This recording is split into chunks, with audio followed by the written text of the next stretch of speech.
केंद्र सरकार ने बीते 11 सितंबर को 70 वर्ष से ऊपर के सभी वरिष्ठ नागरिकों को आयुष्मान भारत योजना में शामिल करने का फैसला किया है।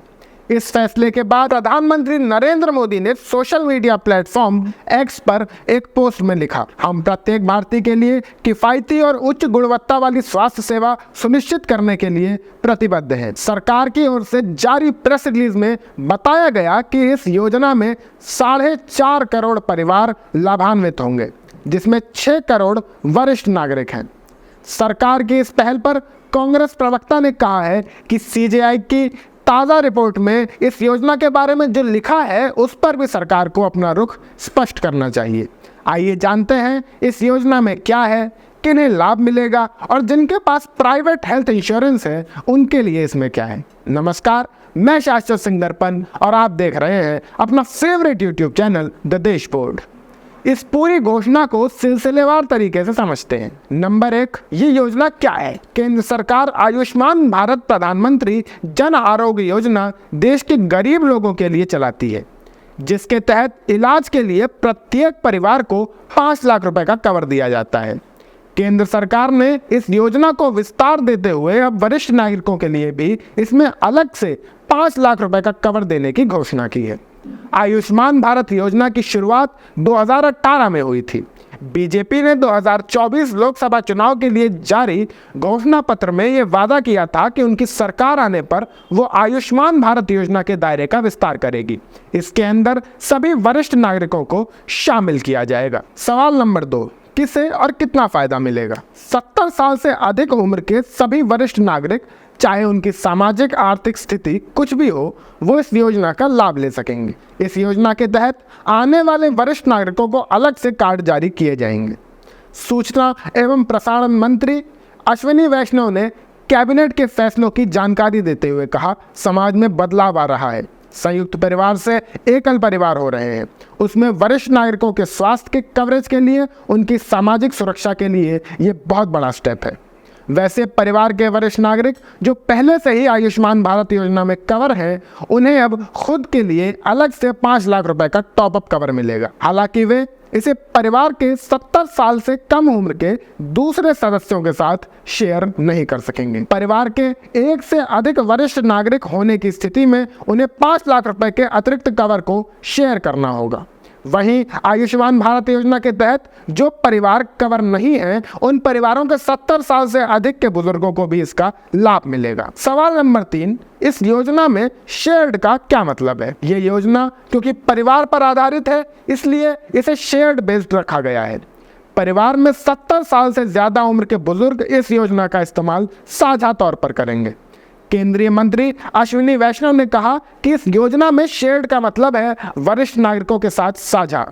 उन्होंने कहा, मान लीजिए किसी परिवार में 70 साल के 2 सीनियर सिटीजन हैं, तो 5 लाख का कवर इन दोनों के लिए होगा। सवाल नंबर 4, किसे नहीं मिलेगा लाभ? 70 साल और उससे अधिक उम्र के वरिष्ठ नागरिक जो पहले से ही केंद्र सरकार की स्वास्थ्य योजना का लाभ उठा रहे हैं, पूर्व सैनिक, अंशदायी स्वास्थ्य योजना, आयुष्मान केंद्रीय सशस्त्र पुलिस बल जैसी अन्य सार्वजनिक स्वास्थ्य बीमा योजनाओं का लाभ उठा रहे हैं, वे अपनी मौजूदा योजना में बने रह सकते हैं या ABPMJEY का विकल्प चुन सकते हैं, यानी उनके पास इन दोनों में से किसी एक को चुनने का विकल्प है। सवाल नंबर 5, किन अस्पतालों में करवा पाएंगे इलाज? नेशनल हेल्थ अथॉरिटी पर मौजूद जानकारी के अनुसार फिलहाल दिल्ली, उड़ीसा और पश्चिम बंगाल ऐसे राज्य हैं जहां एक भी आयुष्मान कार्ड नहीं बना है। हालांकि ये योजना देश भर में लागू है। ये एक कैशलेस स्कीम है। मरीज के इलाज का खर्च केंद्र और राज्य सरकार उठाती है। मरीज सरकारी अस्पताल के साथ ही प्राइवेट अस्पताल में भी अपना इलाज करा सकते हैं। सवाल नंबर 6, जिनके पास प्राइवेट कंपनियों का बीमा है उनका क्या? सरकार ने इस योजना की घोषणा करते हुए उन वरिष्ठ नागरिकों का भी जिक्र किया है जिन्होंने निजी कंपनियों से बीमा पॉलिसी खरीदी है। सरकार की ओर से जारी बयान में कहा गया है कि 70 साल या उससे अधिक के वरिष्ठ नागरिक जो निजी स्वास्थ्य बीमा योजना या कर्मचारी राज्य बीमा योजना के तहत आते हैं, वे भी ABPMJY के तहत लाभ ले सकेंगे। सवाल नंबर 7, इस योजना का लाभ लेने के लिए कैसे करना होगा आवेदन? केंद्रीय मंत्री अश्विनी वैष्णव ने कहा कि बहुत जल्दी इस योजना की शुरुआत की जाएगी। उन्होंने वरिष्ठ नागरिकों से अपील की है कि वो इसके लिए आवेदन करें। उन्होंने कहा ये बहुत ही बड़ा कार्यक्रम है। इसके लिए शुरुआती रकम 3,473 करोड़ रुपए रखी गई है। ये डिमांड बेस्ड स्कीम है। डिमांड बढ़ेगी तो फिर उसके हिसाब से आगे बढ़ेंगे। सवाल नंबर 4, क्या है चुनौतियां? देश के कई बड़े डॉक्टरों ने इस स्कीम का स्वागत किया है, लेकिन कांग्रेस ने मौजूदा स्कीम के बारे में सीजीआई की रिपोर्ट पर भी ध्यान देने को कहा है।